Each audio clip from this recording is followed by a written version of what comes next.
ਕਪੂਰਥਲਾ ਵਿਖੇ ਅਕਾਲੀ ਆਗੂਆਂ ਅਤੇ ਵਰਕਰਾਂ ਦੀ ਇੱਕ ਮੀਟਿੰਗ ਹੋਈ, ਜਿਸ ਮੀਟਿੰਗ ਵਿੱਚ ਅਹਿਮ ਫੈਸਲੇ ਕੀਤੇ ਗਏ ਕਿ ਉਹ ਉਦੋਂ ਤੱਕ ਕੋਈ ਸਿਆਸੀ ਸਰਗਰਮੀ ਤੇ ਸਿਆਸੀ ਗਤੀਵਿਧੀ ਨਹੀਂ ਕਰਨਗੇ ਜਦੋਂ ਤੱਕ ਕੇਂਦਰ ਸਰਕਾਰ ਵੱਲੋਂ ਪਾਸ ਕੀਤੇ ਗਏ 3 ਖੇਤੀ ਕਾਨੂੰਨਾਂ ਨੂੰ ਵਾਪਸ ਨਹੀਂ ਲਿਆ ਜਾਵੇਗਾ। ਅਕਾਲੀ ਆਗੂਆਂ ਨੇ ਇੱਕ ਸੁਰ ਹੋ ਕੇ ਕਿਹਾ ਕਿ ਉਹ ਕਿਸਾਨੀ ਪਰਿਵਾਰਾਂ ਨਾਲ ਸੰਬੰਧਿਤ ਹਨ ਅਤੇ ਪਾਰਟੀ ਹਮੇਸ਼ਾ ਕਿਸਾਨਾਂ ਦੇ ਹੱਕ ਵਿੱਚ ਖੜੀ ਹੈ।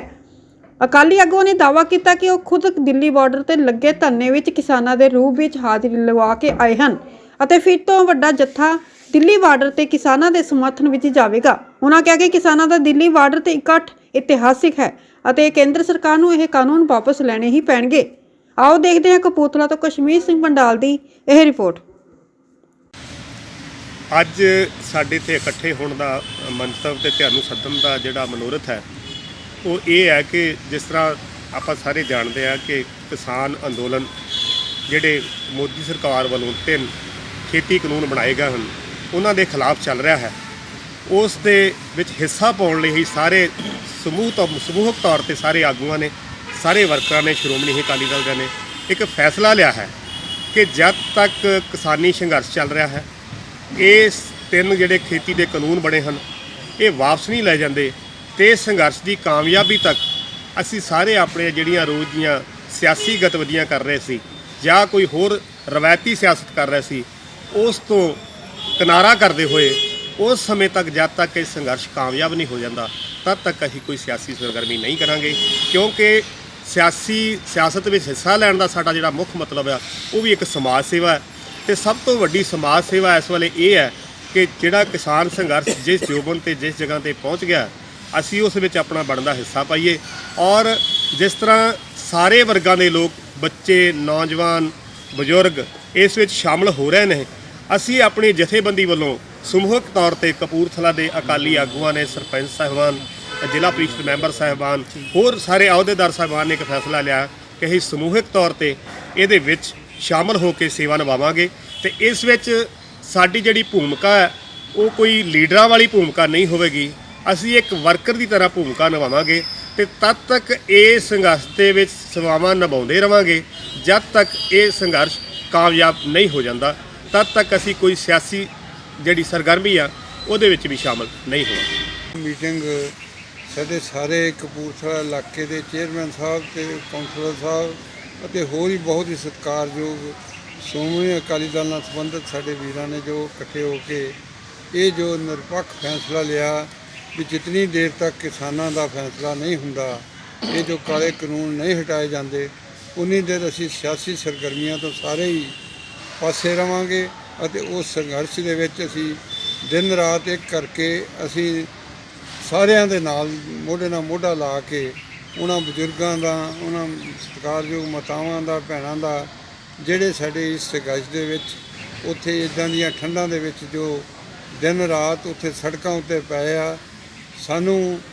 ਬਹੁਤ ਜ਼ਿਆਦਾ ਉਮੀਦ ਹੈ ਵੀ ਸਾਡੇ ਸਤਿਕਾਰਯੋਗ ਮੋਦੀ ਸਾਹਿਬ ਇਹ ਜੋ ਉਹ ਇਸ ਸਾਡੀ ਕੌਮ ਦੇ, ਸਾਡੇ ਹਿੰਦੁਸਤਾਨ ਦੇ ਜੋ ਪ੍ਰਧਾਨ ਮੰਤਰੀ ਆ ਉਹਨਾਂ ਨੂੰ ਇਹ ਸੋਚਣਾ ਪਊਗਾ ਵੀ ਸਾਡੇ ਇਲਾਕੇ ਦੀ, ਸਾਡੇ ਦੇਸ਼ ਦੀ ਲੋਕ ਕੀ ਚਾਹੁੰਦੇ ਆ, ਉਹਦੇ ਮੁਤਾਬਕ ਉਹਨਾਂ ਨੂੰ ਜਲਦੀ ਤੋਂ ਜਲਦੀ ਇਹ ਕਾਨੂੰਨ ਵਾਪਸ ਲੈ ਕੇ ਤੇ ਇਹ ਜੋ ਬਹੁਤ ਵੱਡਾ ਘਾਟਾ ਦੇਸ਼ ਨੂੰ ਪੈ ਰਿਹਾ, ਰੇਲਵੇ ਲਾਈਨਾਂ ਬੰਦ ਪਈਆਂ, ਸੜਕਾਂ ਬੰਦ ਪਈਆਂ, ਕਾਰੋਬਾਰ ਬੰਦ ਪਏ, ਉਹਦੇ ਸੰਬੰਧ ਵਿੱਚ ਇਹ ਛੇਤੀ ਤੋਂ ਛੇਤੀ ਇਹ ਕਾਨੂੰਨ ਵਾਪਸ ਲੈ ਕੇ ਸਾਡੇ ਬਜ਼ੁਰਗਾਂ ਨੂੰ ਆਪਣੇ ਆਪਣੇ ਘਰਾਂ ਦੇ ਵਿੱਚ ਆ ਕੇ ਇਹਨਾਂ ਦੀ ਸਰਦੀ ਦੇ ਵਿੱਚ ਇਹ ਜੋ ਬਹੁਤ ਆਰਾਮ ਦੇ ਨਾਲ ਉਹਨਾਂ ਨੂੰ ਰਹਿਣ ਦਾ ਮੌਕਾ ਦਿੱਤਾ ਜਾਵੇ। ਇੰਨੀਆਂ ਬੇਨਤੀਆਂ ਕਰਦਾ ਹੋਇਆ ਅਸੀਂ ਸਾਰੇ ਹੀ ਕਪੂਰਥਲਾ ਇਲਾਕੇ ਦੇ ਸਾਰੇ ਕਾਉਂਸਲਰ ਅਤੇ ਸਾਰੇ ਹੀ ਸ਼੍ਰੋਮਣੀ ਅਕਾਲੀ ਦਲ ਨਾਲ ਸੰਬੰਧਿਤ ਅਤੇ ਸਾਰੇ ਬਤੌਰ ਇਨਸਾਨੀਅਤ ਅਸੀਂ ਸਾਰੇ ਹੀ ਉਸ ਸੰਘਰਸ਼ ਦੇ ਨਾਲ ਜੁੜੇ ਹਾਂ ਔਰ ਸਾਡੇ ਸਾਥੀ ਅੱਗੇ ਜਾ ਕੇ ਵੀ ਆਏ ਆ ਔਰ ਹੁਣ ਵੀ ਅਸੀਂ ਜਿੰਨੀ ਜਲਦੀ ਵੀ ਜਾ ਸਕਾਂਗੇ ਅਸੀਂ ਜਾਵਾਂਗੇ ਔਰ ਉਹਨਾਂ ਦੇ ਨਾਲ ਜੋ ਵੀ ਅਸੀਂ ਹੈਲਪ ਕਰ ਸਕਾਂਗੇ ਅਸੀਂ ਕਰਾਂਗੇ। ਇੰਨੀਆਂ ਹੀ ਬੇਨਤੀਆਂ ਕਰਦਾ ਤੁਹਾਨੂੰ ਸਾਰਿਆਂ ਦਾ ਮੈਂ ਧੰਨਵਾਦ ਕਰਦਾ, ਖਾਸ ਤੌਰ ਤੇ ਪ੍ਰੈਸ ਵਾਲਿਆਂ ਦਾ। ਵਾਹਿਗੁਰੂ ਜੀ ਕਾ ਖਾਲਸਾ, ਵਾਹਿਗੁਰੂ ਜੀ ਕੀ ਜੀ। ਇਹ ਜਿਹੜੇ 3 ਕਾਲੇ ਕਾਨੂੰਨ ਬਣਾਏ ਗਏ ਆ ਇਹਦਾ ਇਕੱਲਾ ਜਿਹੜਾ ਲੋਸ ਆ ਜੀ ਇਕੱਲੇ ਕਿਸਾਨਾਂ ਨੂੰ ਨਹੀਂ ਹੋਣਾ, ਇਹ ਸਮੁੱਚੇ ਵਰਗ ਨੂੰ ਹੋਣਾ, ਕਿਉਂਕਿ ਜੇ ਕਿਸਾਨ ਕਮਜ਼ੋਰ ਹੋ ਗਿਆ ਸ਼ਹਿਰ ਜਿੰਨੀਆਂ ਦੁਕਾਨਾਂ ਸਾਰੀਆਂ ਬੰਦ ਹੋਣਗੀਆਂ। ਅਸੀਂ ਕਈ ਵਾਰੀ ਆਪ ਪਿੱਛੇ ਦੇਖਿਆ, ਕੋਈ ਆਫਤ ਆ ਜਾਏ, ਕੋਈ ਫਸਲ ਮਰ ਜਾਏ ਤੇ ਸਾਰੇ ਦੁਕਾਨਦਾਰ ਵਿਹਲੇ ਬਹਿ ਜਾਂਦੇ, ਕਿਉਂਕਿ ਸਾਰਾ ਸਿਸਟਮ ਹੀ ਜੋ ਸਾਡਾ ਪੰਜਾਬੀ ਸੂਬਾ ਜਾਂ ਹਿੰਦੁਸਤਾਨ ਆ ਕਿਸਾਨੀ ਤੋਂ ਤੁਰਦਾ। ਇਹਨਾਂ ਆੜ੍ਹਤੀਏ ਵੀ ਵਿਹਲੇ ਹੋ ਜਾਣਗੇ, ਸ਼ਹਿਰ ਵਾਲੇ ਦੁਕਾਨਦਾਰ ਵੀ ਹੋ ਜਾਣਗੇ, ਟੋਟਲ ਹੀ ਮਤਲਬ ਸਾਰੇ ਹਿੰਦੁਸਤਾਨ ਨੂੰ ਹੀ ਲਾਸ ਹੋਊਗਾ ਬਹੁਤ ਵੱਡਾ, ਜੇ ਕਾਨੂੰਨ ਵਾਪਸ ਨਹੀਂ ਹੁੰਦੇ। ਇਸ ਕਰਕੇ ਅਸੀਂ ਪੁਰਜੋਰ ਅਪੀਲ ਵੀ ਕਰਦੇ ਹਾਂ ਸੈਂਟਰ ਸਰਕਾਰ ਨੂੰ, ਇਹ ਜਲਦੀ ਤੋਂ ਜਲਦੀ ਕਾਨੂੰਨਾਂ ਨੂੰ ਰੱਦ ਕੀਤੇ ਜਾਣ, ਕਿਉਂਕਿ ਜੋ ਸੰਘਰਸ਼ ਕਰ ਰਹੇ ਆ ਬੜੀ ਕੁਰਬਾਨੀ ਆ ਉਹਨਾਂ ਦੀ। ਅਸੀਂ ਵੀ ਉੱਥੇ ਜਾ ਕੇ ਆਏ ਆ, ਫਿਰ ਵੀ ਜਥੇ ਲੈ ਕੇ ਜਾਵਾਂਗੇ, ਵੱਧ ਤੋਂ ਵੱਧ ਯੋਗਦਾਨ ਪਾਵਾਂਗੇ। ਵਾਹਿਗੁਰੂ ਜੀ ਕਾ ਖਾਲਸਾ, ਵਾਹਿਗੁਰੂ ਜੀ ਕੀ ਫਤਿਹ। ਅੱਜ ਮੈਂ ਕਹਿਣਾ ਚਾਹੁੰਦਾ ਕਿ ਸਾਡੇ ਸ਼੍ਰੋਮਣੀ ਅਕਾਲੀ ਦਲ ਕਪੂਰਥਲੇ ਦੇ ਇਸ ਯੂਨਿਟ ਨੇ, ਇਸ ਇਕਾਈ ਨੇ ਪਹਿਲ ਕਦਮੀ ਕੀਤੀ ਹੈ ਕਿ ਅਸੀਂ ਸਿਆਸੀ ਰੰਗਤ ਛੱਡ ਕੇ ਕਿਸਾਨ ਸੰਘਰਸ਼ ਵਿੱਚ ਹਿੱਸਾ ਪਾਈਏ। ਉਸ ਦਾ ਤਰੀਕਾ ਅਪਣਾਇਆ ਕਿ ਅਸੀਂ ਹਰ ਤਰ੍ਹਾਂ ਦੀ ਸਿਆਸੀ ਐਕਟੀਵਿਟੀ ਛੱਡ ਕੇ ਸਿਰਫ ਕਿਸਾਨੀ ਸੰਘਰਸ਼ ਨਾਲ ਮੋਢੇ ਨਾਲ ਖੜੇ ਹੋਵਾਂਗੇ। ਇਹ ਜੋ ਕਾਲੇ ਕਾਨੂੰਨ ਮੋਦੀ ਸਰਕਾਰ ਨੇ ਬਣਾਏ ਆ, ਮੈਂ ਕਹਿਣਾ ਚਾਹੁੰਦਾ ਕਿ ਮੋਦੀ ਸਰਕਾਰ ਨੂੰ ਇਹ ਸੋਚਣਾ ਚਾਹੀਦਾ ਕਿ ਇਹ ਕਾਰਪੋਰੇਟ ਘਰਾਣਿਆਂ ਦਾ ਫਰੂਕਾ ਨਾ ਬਣੇ। ਇਹ ਸਰਕਾਰ ਉਹਨਾਂ ਵਾਸਤੇ ਨਹੀਂ ਬਣੀ, ਇਹ ਸਰਕਾਰ ਜਨਤਾ ਵਾਸਤੇ ਬਣੀ ਹੈ, ਜਨਤਾ ਨੇ ਬਣਾਈ ਆ। ਤੇ ਮੋਦੀ ਸਰਕਾਰ ਨੂੰ ਚਾਹੀਦਾ ਕਿ ਜਨਤਾ ਦੇ ਹਾਵ ਭਾਵ ਸਮਝੇ, ਉਹਦੀ ਰਮਜ ਸਮਝੇ। ਜੇਕਰ ਕਿਸਾਨ ਇਹ ਕਾਨੂੰਨ ਪਸੰਦ ਨਹੀਂ ਕਰਦੇ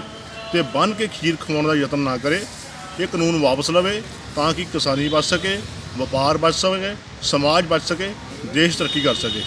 ਆਪਣੇ ਸੁਨੇਹੇ ਵਿੱਚ ਮੈਂ ਫਿਰ ਕਹਿਣਾ ਚਾਹੁੰਦਾ ਕਿ ਮੋਦੀ ਸਰਕਾਰ ਆਪਣੇ ਕਾਲੇ ਕਾਨੂੰਨ ਵਾਪਸ ਲਵੇ। ਜਿਹੜੇ ਠੰਡ 'ਚ ਕਿਸਾਨ ਪਰਿਵਾਰ, ਬੱਚੇ, ਬਜ਼ੁਰਗ, ਮਾਤਾ ਭੈਣਾਂ ਉੱਥੇ ਖੱਜਲ ਹੋ ਰਹੇ ਆ, ਥੋੜ੍ਹਾ ਜਿਹਾ ਦੇਖ ਕੇ ਸ਼ਰਮ ਕਰੇ ਕਿ ਇਹ ਜੋ ਹੋ ਰਿਹਾ ਗਲਤ ਹੋ ਰਿਹਾ। ਇਹ ਵਾਰ-ਵਾਰ ਕਹਿੰਦਾ, ਮੈਂ ਫਿਰ ਇੱਕ ਵਾਰੀ ਬੇਨਤੀ ਕਰਦਾ ਤੇ ਅਪੀਲ ਕਰਦਾ ਕਿ ਕਾਲੇ ਕਾਨੂੰਨ ਵਾਪਸ ਲਏ ਜਾਣ। ਤੇ ਮੈਂ ਆਪਣੇ ਕਪੂਰਥਲਾ ਸ਼੍ਰੋਮਣੀ ਅਕਾਲੀ ਦਲ ਦੇ ਵਰਕਰਾਂ ਨੂੰ, ਜਿਨ੍ਹਾਂ ਵਿੱਚ 5 ਸਰਪੰਚ ਸਾਹਿਬਾਨ, ਕੌਂਸਲਰ ਸਾਹਿਬਾਨ, ਚੇਅਰਮੈਨ ਸਾਹਿਬਾਨ, ਸੰਮਤੀ ਮੈਂਬਰ, ਜ਼ਿਲ੍ਹਾ ਪਰਿਸ਼ਦ ਮੈਂਬਰ ਅਤੇ ਦਰਜਾ ਬਦਲਦਾ ਜਿੰਨੇ ਵੀ ਆਗੂ ਹਾਜ਼ਰ ਹੋਏ ਆ, ਉਹਨਾਂ ਨੂੰ ਵਧਾਈ ਦਿੰਦਾ ਕਿ ਉਹਨਾਂ ਨੇ ਪਹਿਲ ਕਦਮੀ ਕਰਕੇ ਇੱਕ ਨਵੀਂ ਪਿੜ ਪਾਈ ਆ। ਵਾਹਿਗੁਰੂ ਜੀ ਕਾ ਖਾਲਸਾ, ਵਾਹਿਗੁਰੂ। ਅੱਜ ਕਪੂਰਥਲਾ ਵਿਖੇ ਸਟੇਟ ਗੁਰਦੁਆਰਾ ਸਾਹਿਬ ਵਿਖੇ ਜੋ ਵੀ ਸਾਰੇ ਸੱਜਣਾਂ ਨੇ ਫੈਸਲਾ ਲਿਆ ਹੈ ਕਿ ਅੱਜ ਜੋ ਹਾਲਾਤ ਹਿੰਦੁਸਤਾਨ ਦੇ ਬਣੇ ਹੋਏ ਨੇ, ਜਿਹਦੇ ਵਿੱਚ ਕਿ ਇਸ ਵੇਲੇ ਇੱਕੋ ਹੀ ਸਾਰੇ ਕਿਸਾਨੀ ਸੰਘਰਸ਼ ਦਾ ਮੁੱਦਾ ਚੱਲਿਆ ਹੋਇਆ ਹੈ, ਤੇ ਉਸ ਕਿਸਾਨੀ ਸੰਘਰਸ਼ ਨੂੰ ਆਪਾਂ ਜਿਹੜਾ ਹੈਗਾ ਆਪਣੇ ਵੀ ਉਹਨੂੰ ਸਿਰੇ ਲਾਉਣਾ ਵਾ, ਕਿਸਾਨੀ ਸੰਘਰਸ਼ ਦੀ ਜਿੱਤ ਕਰਵਾਉਣੀ ਆ। ਪ੍ਰਧਾਨ ਮੰਤਰੀ ਨਰਿੰਦਰ ਮੋਦੀ ਸਾਹਿਬ ਨੇ ਇੰਨੇ ਦਿਨਾਂ ਤੋਂ ਚੁੱਪ ਧਾਰੀ ਹੋਈ ਆ। ਇਹ ਨਹੀਂ ਸਮਝ ਆ ਰਹੀ ਕਿ ਇਸ ਜੀ ਠੰਡ ਦੇ ਵਿੱਚ ਜਿਹੜੇ ਹੈਗੇ ਕਿਸਾਨ ਵੀਰ ਉੱਥੇ ਠੋਠਰ ਕਰਕੇ ਰਾਤ ਨੂੰ ਰਹਿ ਰਹੇ ਨੇ, ਉਹਨਾਂ ਨੂੰ ਕਿਉਂ ਨਹੀਂ ਤਰਸ ਆ ਰਿਹਾ ਉਹਨਾਂ 'ਤੇ। ਇਸੇ ਕਰਕੇ ਅਸੀਂ ਜੋ ਅੱਜ ਇੱਥੇ ਫੈਸਲਾ ਹੋਇਆ ਹੈ ਉਹਦਾ ਸਵਾਗਤ ਕਰਦੇ ਹਾਂ ਕਿ ਹਰੇਕ ਬੰਦਾ ਆਪਣੇ ਸਿਆਸੀ ਚੋੜੇ ਲਾ ਕੇ, ਪਹਿਲਾ ਹੀ ਫਰਜ਼ ਇਸ ਵੇਲੇ ਹੈਗਾ ਕਿ ਕਿਸਾਨੀ ਸੰਘਰਸ਼ ਦੀ ਹਮਾਇਤ ਕਰਨੀ, ਉੱਥੇ ਜਾ ਕੇ ਵੱਧ ਤੋਂ ਵੱਧ ਆਪਣੇ ਬੰਦੇ ਇਕੱਠੇ ਕਰੀਏ ਤਾਂ ਕਿ ਦਿੱਲੀ ਵਾਲੇ ਹਾਕਮਾਂ ਨੂੰ ਇਹ ਦੱਸ ਦਈਏ ਕਿ ਜੇ ਪੰਜਾਬ ਵਾਲੇ ਜ਼ਿਮੀਂਦਾਰ ਜਾਂ ਹੋਰ ਜ਼ਿਮੀਂਦਾਰ ਦਿੱਲੀ ਤੱਕ ਪਹੁੰਚ ਸਕਦੇ, ਦਿੱਲੀ ਦੇ ਅੰਦਰ ਵੀ ਆ ਸਕਦੇ ਆ। ਇਸੇ ਕਰਕੇ ਇਹ ਬੇਨਤੀ ਹੈ ਕਿ ਪਹਿਲਾ ਕੰਮ ਕਿ ਸਾਡੀ ਕਿਸਾਨੀ, ਉਸ ਤੋਂ ਬਾਅਦ ਸਾਡੀ ਜਵਾਨੀ। ਜੇ ਇਹ ਦੋਵੇਂ ਚੀਜ਼ਾਂ ਚੱਲ ਗਈਆਂ ਤੇ ਹਿੰਦੁਸਤਾਨ ਦਾ ਭਵਿੱਖ ਜਿਹੜਾ ਉਹ ਸਾਰਾ ਖਤਮ ਹੋ ਜਾਊਗਾ। ਇਸੇ ਕਰਕੇ ਇਹ ਬੇਨਤੀ ਹੈ ਕਿ ਸਾਰਿਆਂ ਨੂੰ ਕਿ ਪਹਿਲਾ ਕੰਮ ਇਹ ਹੈਗਾ ਕਿਸਾਨੀ ਨੂੰ ਬਚਾਈਏ। ਵਾਹਿਗੁਰੂ ਜੀ ਕਾ ਖਾਲਸਾ, ਵਾਹਿਗੁਰੂ ਜੀ ਕੀ ਫਤਿਹ। ਵਾਹਿਗੁਰੂ ਜੀ ਕਾ ਖਾਲਸਾ, ਵਾਹਿਗੁਰੂ ਜੀ ਕੀ ਫਤਿਹ ਜੀ। ਅੱਜ ਜੋ ਹਿੰਦੁਸਤਾਨ ਦੇ ਵਿੱਚ ਬਹੁਤ ਵੱਡਾ ਅੰਦੋਲਨ ਚੱਲ ਰਿਹਾ, ਕਿਸਾਨ ਅੰਦੋਲਨ, ਅਸੀਂ ਉਸ ਵਿੱਚ ਉੱਥੇ ਜਾ ਕੇ ਵੀ ਆਏ ਹਾਂ, ਦਿੱਲੀ 5-6 ਦਿਨ ਰਹਿ ਕੇ ਵੀ ਆਏ ਹਾਂ। ਉੱਥੇ ਸਾਡੇ ਪਿੰਡਾਂ 'ਚ ਟਰਾਲੀਆਂ ਜਾ ਕੇ ਉਹਨੂੰ ਲੰਗਰ ਵੀ ਲਗਾਏ ਹੋਏ ਹਨ ਤਾਂ ਜੋ ਉੱਥੇ ਆਪਣੇ ਪੰਜਾਬੀ ਜਾਂ ਹਰਿਆਣੇ ਦੇ ਜਾਂ ਹਿੰਦੁਸਤਾਨ ਦੇ ਹੋਰ ਵੀ ਲੋਕ ਆਏ ਹੋਏ ਹਨ, ਉਹ ਕਿਸੇ ਗੱਲੋਂ ਕੋਈ ਉਹਨਾਂ ਕੋਲ ਦਿੱਕਤ ਨਾ ਆਵੇ, ਹਰ ਇੱਕ ਸਮਾਨ ਦੀ ਸੁਵਿਧਾ ਹੋਵੇ ਉਹਨਾਂ ਨੂੰ। ਸਾਡੇ ਵੱਲੋਂ ਉੱਥੇ ਇੱਕ ਬਿਲਡਿੰਗ ਕਿਰਾਏ ਦੇ ਉੱਪਰ ਲੈ ਕੇ ਰਹਿਣ ਦਾ, ਸੌਣ ਦਾ ਪ੍ਰਬੰਧ, ਲੰਗਰ ਦਾ ਪ੍ਰਬੰਧ ਵੀ ਕੀਤਾ ਗਿਆ ਹੈ। ਅਤੇ ਅਸੀਂ ਸਮਝਦੇ ਹਾਂ ਕਿ ਸਾਡੇ ਉੱਥੇ ਮਾਵਾਂ, ਭੈਣਾਂ, ਮਾਤਾਵਾਂ, ਬੱਚੇ, ਨੌਜਵਾਨ, ਬਜ਼ੁਰਗ ਜੋ ਏਡੀ ਠੰਡ ਦੇ ਵਿੱਚ ਉੱਥੇ ਬੈਠੇ ਹਨ, ਅਤੇ ਅਸੀਂ ਆਪਣੀਆਂ ਸਾਰੀਆਂ ਸਿਆਸੀ ਸਰਗਰਮੀਆਂ ਨੂੰ ਸਮੇਟਦੇ ਹੋਏ ਅੱਜ ਤੋਂ ਉਹਨਾਂ ਦੇ ਲੇਖੇ ਹਰ ਪਲ ਲਾਵਾਂਗੇ ਤਾਂ ਜੋ ਸਾਡਾ ਜੋ ਤਨ ਮਨ ਧਨ ਦੇ ਨਾਲ ਜੋ ਅਸੀਂ ਸੇਵਾ ਪਹਿਲਾਂ ਪਾਰਟੀਆਂ ਦੀ ਕਰਦੇ ਸੀ, ਅੱਜ ਤੋਂ ਬਾਅਦ ਜਦੋਂ ਤੱਕ ਇਹ ਸੰਘਰਸ਼ ਖਤਮ ਨਹੀਂ ਹੋ ਜਾਂਦਾ ਉਦੋਂ ਤੱਕ ਅਸੀਂ ਕਿਸਾਨ ਅੰਦੋਲਨ ਦੇ ਵਿੱਚ ਪੂਰੇ ਤੌਰ ਦੇ ਉੱਪਰ ਸਮਰਪਿਤ ਹੋਵਾਂਗੇ। ਅਤੇ ਸਾਨੂੰ ਜੋ ਵੀ ਕੁਰਬਾਨੀ ਦੇਣੀ ਪਈ, ਜੋ ਵੀ ਸੇਵਾ ਕਰਨੀ ਪਈ, ਅਸੀਂ ਤਤਪਰ ਹਾਂ, ਹਾਜ਼ਰ ਹਾਂ। ਜਿਹੜਾ ਮੈਂ ਸਮਝਦਾ ਕਿ ਜਿਹੜਾ ਬੰਦਾ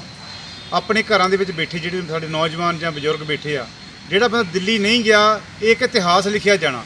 ਉਸ ਨੂੰ ਦਿੱਲੀ ਜ਼ਰੂਰ ਜਾਣਾ ਚਾਹੀਦਾ ਅਤੇ ਕਿਸਾਨਾਂ ਦੀ ਮਦਦ ਕਰਨੀ ਚਾਹੀਦੀ ਆ। ਇਹਨੇ ਬੇਨਤੀਆਂ ਕਰਦਾ ਕਿ ਇਹ ਜਿਹੜਾ ਤੁਸੀਂ ਫੈਸਲਾ ਲਿਆ ਇਹ ਕਪੂਰਥਲਾ ਇਕਾਈ ਦਾ ਜਾਂ ਪੂਰੀ ਪਾਰਟੀ ਦਾ ਪੰਜਾਬ 'ਚ? ਨਹੀਂ ਜੀ, ਸਾਡੇ ਕਪੂਰਥਲਾ ਇਕਾਈ ਦਾ ਫੈਸਲਾ।